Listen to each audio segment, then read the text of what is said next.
Deuteronomy 16.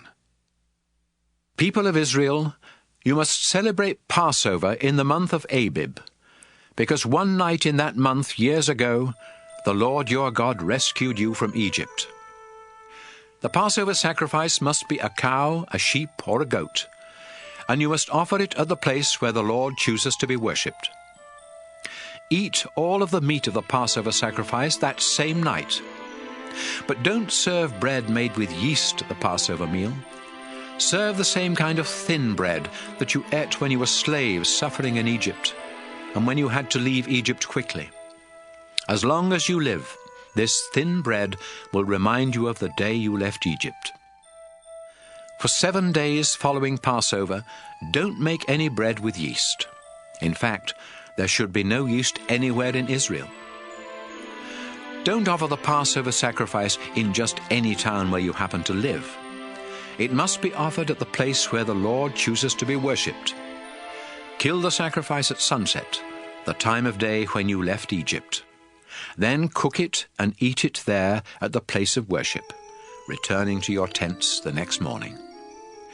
Eat thin bread for the next 6 days. Then on the 7th day, don't do any work. Instead, come together and worship the Lord. 7 weeks after you start your grain harvest, go to the place where the Lord chooses to be worshipped and celebrate the harvest festival in honor of the Lord your God.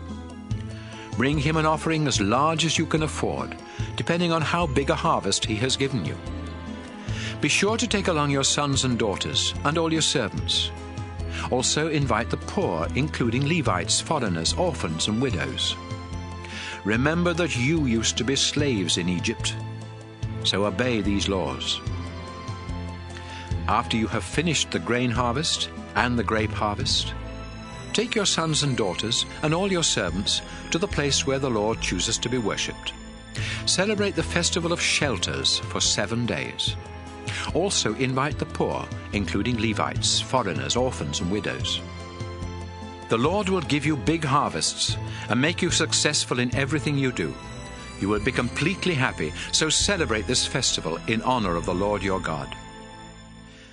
Each year there are 3 festivals when all Israelite men must go to the place where the Lord chooses to be worshipped.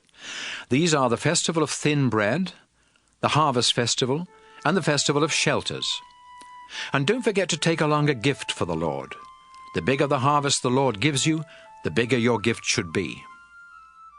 After you are settled in the towns that you will receive from the Lord your God, the people in each town must appoint judges and other officers. Those of you that become judges must be completely fair when you make legal decisions, even if someone important is involved. Don't take bribes to give unfair decisions. Bribes keep people who are wise from seeing the truth and turn honest people into liars.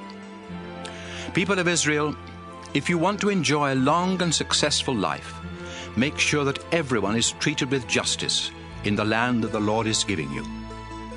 When you build the altar for offering sacrifices to the Lord your God, don't set up a sacred pole for the worship of the goddess Asherah. And don't set up a sacred stone. The Lord hates these things.